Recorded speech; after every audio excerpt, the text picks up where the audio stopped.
So I'm at the Toyoshu Fish Market, which is what has replaced the old Chishiki Fish Market. So this is the brand new spot. So the market opens up at like 5 a.m. So I'm quickly trying to go get to a food spot to eat because the lines are only going to get larger. So walking around, going to the other side, get some sushi. Because the other spot that I went to was, they just had it in the little trays, whereas I'm trying to go into an actual like restaurant. The place that I want to go to is no longer seating people, but let me just show you how long these lines are. See if I can get you in.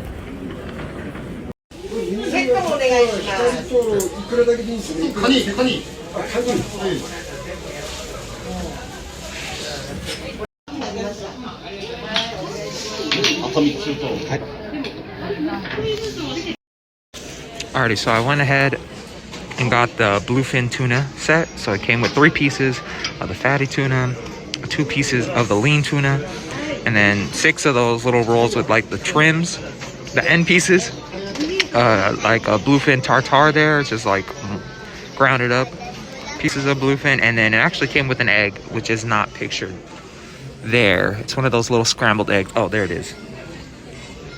One of those yellow ones. So, and that was about 30 bucks. So 3, 5, 12, 13, 14 pieces for about $31. 14 pieces of little sushi, right? And when the guy is preparing it right in front of you, at least for the fatty tuna, when you finally put it in your mouth, the rice is still warm because it's been sitting in the. So as you put that fatty piece of tuna into your mouth, the sushi is warm. The tuna is at room temperature, and as it hits your mouth, the fat from the tuna will start to dissolve, and it'll slowly disintegrate in your mouth. And you don't really need to chew it, and the flavor of it is so light, and it because it's fresh, it doesn't taste like fish. I mean, there's a huge slab of tuna right there that they're using. It's so fresh that you don't taste any of the fish, and it's so fatty that once you put it in your mouth, that immediately starts to melt. So it's great, amazing, 10 out of 10. And I'm thinking maybe finding another spot that just does, going to another spot that just does the bowls. So this is nice. At the other spot, the outdoor spot, they don't have this. I mean, I guess since there's a building, it's a little easier, but this tells you exactly what each place sells. So there's the 2 sushi spots. There's a cafe there. That one tells tonkatsu, onigiri. So that way, if you don't just want to eat sushi, you can get other food. You'll see. There's curry, there's Chinese. Even at the old spot, there was a pizza shop right next to the sushi market in the back, more where like the employees are at. Because I would assume that if you work here, like the last thing you want to do is eat more sushi. So they had a pizza spot in the back. So here's the map of Japan. I was going to show you guys on the laptop, but I guess this will be a little bit easier since we're here. So over the last few days, we started out in Tokyo the first day, which is here, and then we went to Osaka, which is over here. So Osaka, and then Kyoto, and then we ended in Hiroshima, which is over here in this area. And we were gonna go over here to do sumo, because this is where the sumo is at right now, but I just felt like I didn't have enough time. So we went from Hiroshima, which is here, all the way up to Sapporo, which is basically here, up here in that area. And then we flew from Sapporo back down to Tokyo, which is where we're at now. So Japan is roughly the size of California. It's a little smaller than California, but now you know. We went from here to there. So this is what the old market looks like. The old market is just those bricks and then just styrofoam boxes everywhere where you can go and choose live fish. I mean, those are alive. They're moving around. That's you know. And then they would use these carts to get from one place to the other. And so now there's just way less tourists. You can actually walk around there. It's just workers. There are no Americans, no tourists. It's just straight up, they're here to work, and that's it. So it just looks a lot better for you to get your job done. There's not a bunch of tourists in the way. So there you can see the size of that meat that I just ate. So that's bluefin tuna right there. And you can see the people, their size in comparison to the tuna. But yeah, you can't get in there. There's no getting in there. Maybe if you're at like the 5 a.m. group to do the tuna fish auctions. I'm pretty sure they still do the tuna fish auctions, but that's maybe the only way you're actually going to be able to get on the floor. Whereas it used to be like that. You used to be able to just walk right up and be in the midst of it all. And I can tell you, it smells like fish here. Here it actually does smell like a fish market.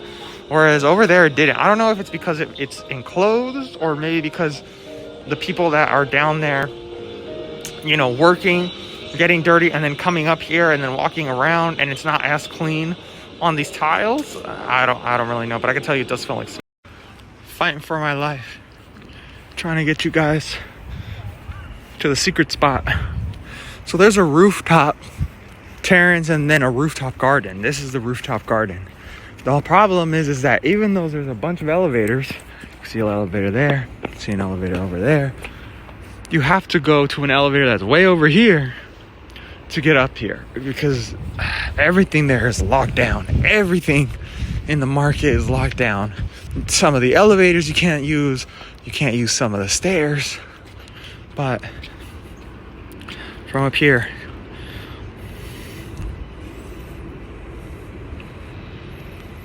you have this nice view of the city.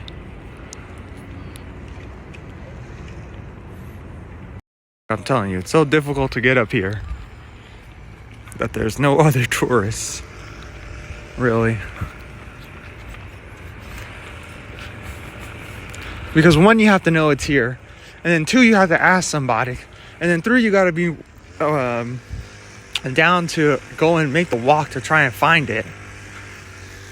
So it's just me and the landscaping guy vibing, enjoying our time together.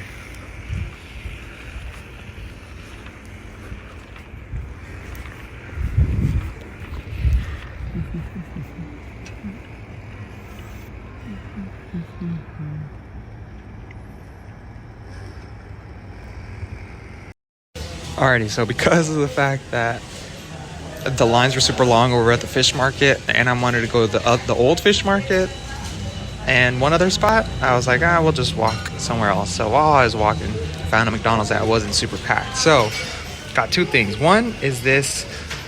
So it's a beef patty with onion rings, cheese, and then I think Canadian bacon. Not sure exactly what that is.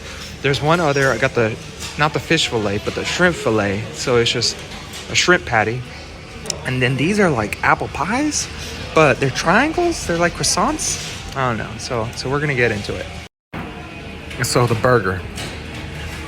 So I'm comparing this to other McDonald's items. This isn't in comparison to like everything that I've eaten thus far or all foods that I've ever had.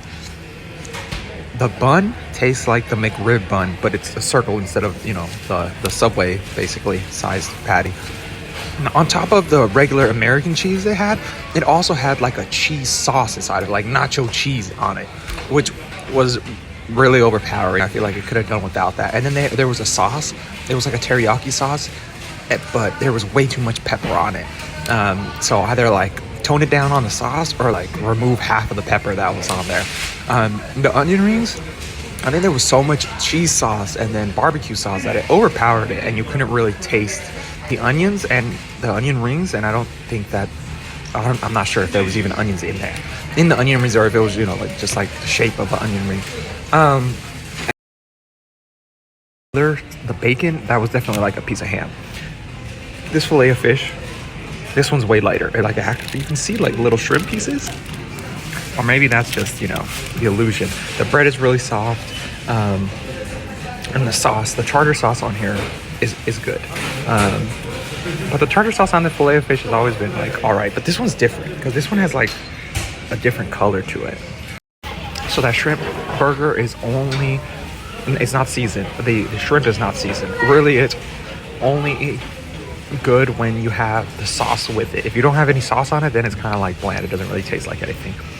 These are just basically deep fried apple pies, and they're kind of tough. I can tell that they probably don't sell that well, so they're kind of tough, and the outside is very flaky. That one is just filled with Nutella. This one is filled with like a strawberry filling. The Nutella filled one is better.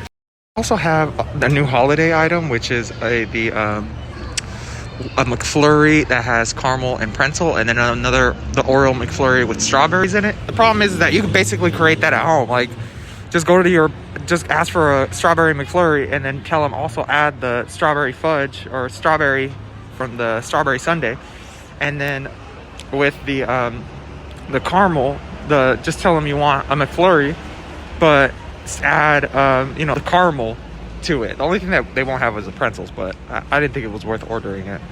So, do I think you should come to Japan to try their McDonald's food?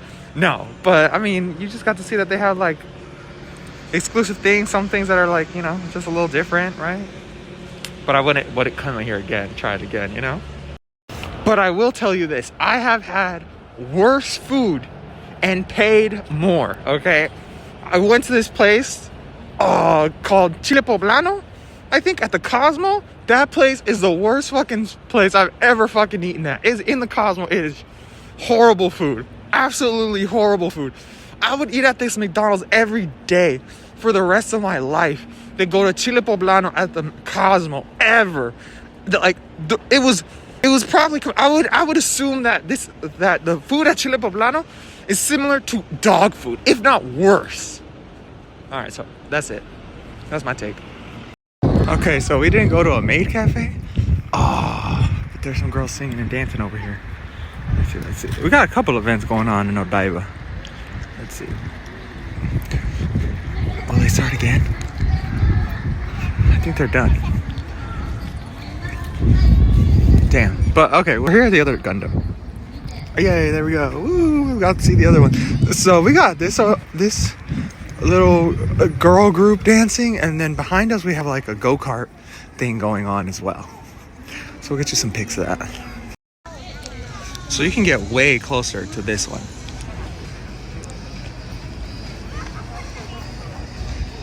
His legs are massive. But now you guys saw both of the Gundams. So you got the original OG Gundam in Yokohama, and then you got this the Gundam Unicorn in Odaiba. So over there used to be a permanent Gundam cafe, and then there also used to be like a little trailer over here that you could go and buy Gundam stuff at, and it still has the Gundam store here, the Gundam base. The one here is bigger and it's better. They have way more merch, way more gunpla, way more supplies. The other one was a lot smaller, but the other one has the better statue, right? So I don't know if we got SEMA going on over here, Tokyo SEMA, but you can see we got a nice lineup of cars. We got a BMW, not sure which one, not much of a Euro boy, so not sure which one of the BMWs, but that one. We got the 400, we got the Mazda, the NSX, and the Lexus, and they're just taking them around for a drive over here. It's a big sneak peek of what we have in store for in the next 2 days. And it looks like they also have there are a bunch of tents over there, and there was actually a car that went up that ramp went vertical up there. But here we go, driving them around. Saw that new Nissan. I have seen a couple of these on the street here in Tokyo. And yes, these are all right-hand drive vehicles. I don't know if the camera can pick it up for you. Oh, there it is. There it is. You can see the steering wheel. So yes, these are all right-hand drive vehicles. We got IRL Mario Kart over here. So they were racing on this track, but they weren't going, you know, there was just singles, one at a time, going through this track. But I was up at the top of that hill, and you can see the layout of the track better. But here we're closer. I don't know if they're gonna go again. They might go again. I'm not 100% sure. But yeah, so it looks like we have a couple events going on here today. ドライバーたちね、先ほどからインタビューをしてますので、どのドライバーが出るのを分かっている方も多いかもしれません。改めてご紹介いたしましょう。今回ですね、出走いたしますのが、まずは We're in, boys. 白っぽいグリーン Smile and wave. Smile and wave. 微妙な黄緑ですね、薄い黄緑。そう。 So these are electric bikes. EV。They're EV bikes. すいません、間違ってたらごめんなさい。適当な言い方をしました。そうですね。 We got a budget mini Grand Prix right here. The kids in go-karts. I want to see some kid put the pedal to the floor, you know? Wilding out. Aw. They're gonna be conservative. It's cool, it's cool. See, look, they're taking these cars all the way to the top. That's part of the course. That guy just went over that little bump. Meanwhile, this guy's going vertical, and then he's gonna slowly come back. Ah, there we go, there we go, there we go. So actually, when I was in Hiroshima, that's the headquarters for Mitsubishi and one other one. Who else is there?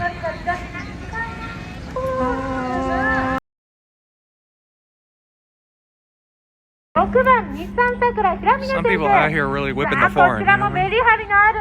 まるで今までとは別人のような今だ OK ねはい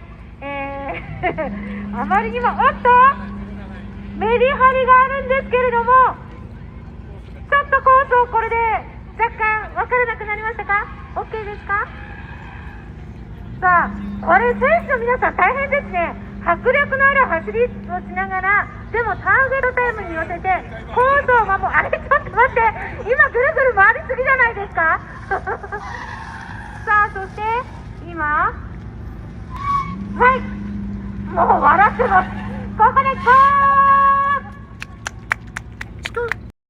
Alright, so it is Mazda that's headquartered in Hiroshima. And you can tell because as soon as I was driving on the street, there was a ton of Mazdas. You know, normally when I was in Tokyo, you don't really, I don't know, I didn't really see what is everybody driving. I was just like, you know, walking around, not really sure. But then all of a sudden I got in Hiroshima and you see Mazda, everything, Mazda. And I was like, yo, what's going on? Then I saw they had a museum. Then I Googled it and yeah, they have its headquarters there. And then Mitsubishi has a like a museum there, but they're not headquartered there. Mitsubishi's headquarters in Tokyo. That's the cars that they had. And damn, this thing look cute. They also had a Lotus. 2 McLarens on that side.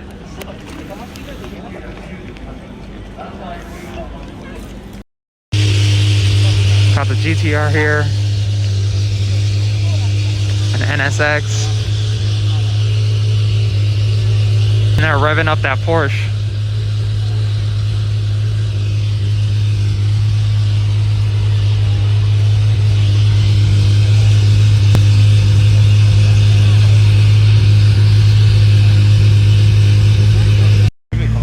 It would have been nice to see some more classic cars.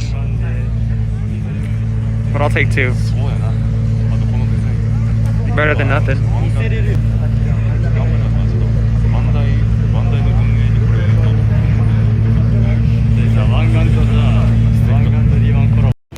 So at the top of the Gundam Mall, They have like a little veggie spot.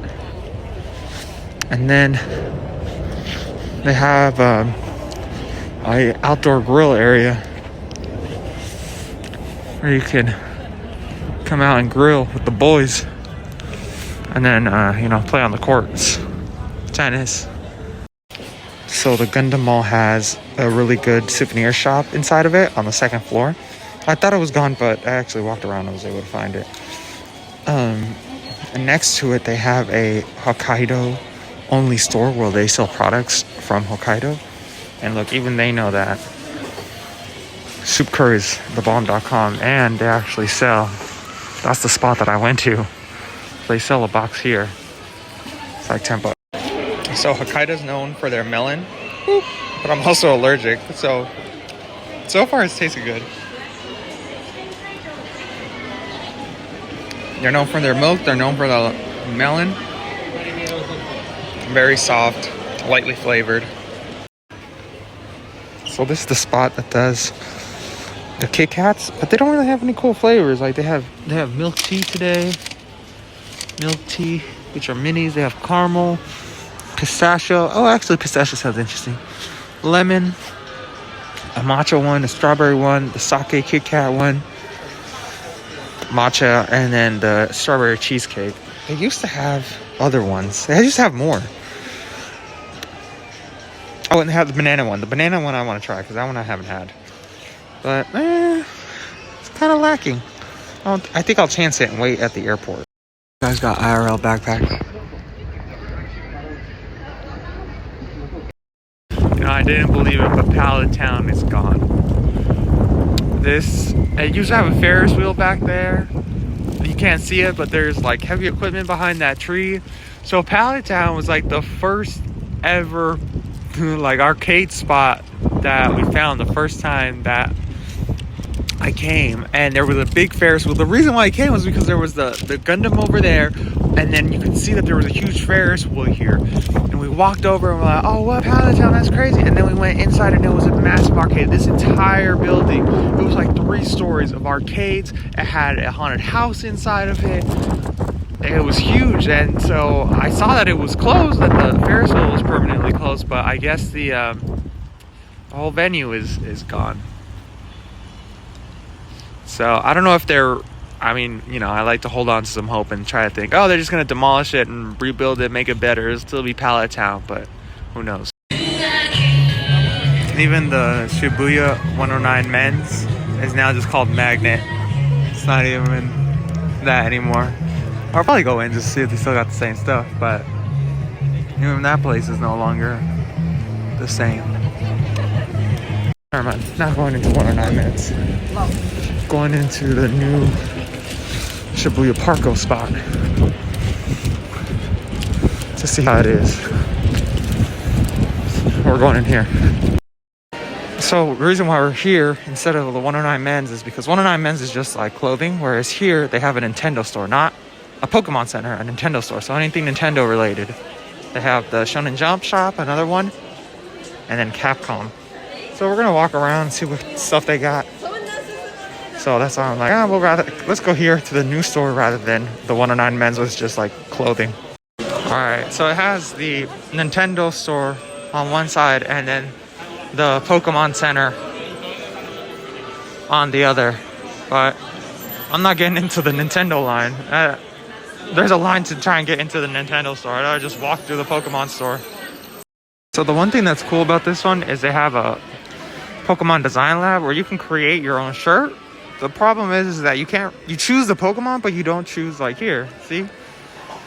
You chose Pikachu, it says Pokemon. The problem is that you can't choose like which, there aren't multiple styles for the Pokemon that you want. It just has one style, that's it, take it or leave it. Typical Nintendo. Just like, this is what you're getting, that's it. None to the left, none to the right. Randomly stumbled on a pop-up event that's going on.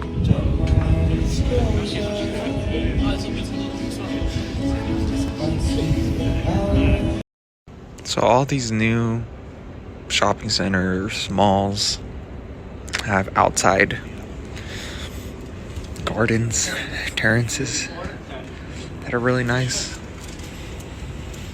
and aesthetically pleasing.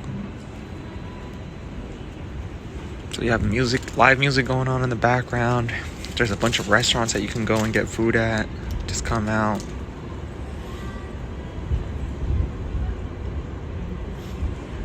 And enjoy the top of the city. This place is great. They tell you all of the calories, the protein, the fat, the calories on all the items. They even have a runner's salad, which is what that is. And they give you a protein shake, a shot of protein when you first arrive. It's not a water, it's a protein shake. And then for drinks, you can get a protein shake as well. So this place is gonna be great. So they were sold out of the raw chicken, but we're gonna do horse meat sashimi for the first round, and then we're gonna get the salad. Oh yeah, hopefully this is good because this is more up my alley right here. But so gamey meat usually tastes like what the animal smells like, but here it did not taste like anything. Even after I put lemon juice on it or soy sauce on it, I didn't get any overpowering flavor. And also, it was a lean cut of meat, but it wasn't tough. I was chewing it, and it took an average amount of time to chew in order to break it up into manageable pieces to eat. So it was good. I would have it again if I was given the option to over there in Japan. But now we're going to get into the rest of everything else. So, the food. Generally, after I get done eating the food, it feels like a warm hug on the soul. This felt like I was properly nourished. I was like a full, warm feeling. I was like, oh, finally, enough protein to hold me over. It was great. It was just like regular cooked protein, nothing too great. The only thing is that the tuna, I feel like that was just a can of tuna they popped open and then, put it on there. And that salmon was regular, The eggs tasted good. Everything was regular. That green smoothie, it was just like whey protein, a banana, and then like some type of green that you couldn't really taste. It wasn't spinach because it didn't taste super high in iron or something crazy like that. But it was good. If, I was going to go to the gym and I'm continuing to try and hit my macros, I would keep going to that spot. Or if I felt like having something similar to what I normally have, I would go there.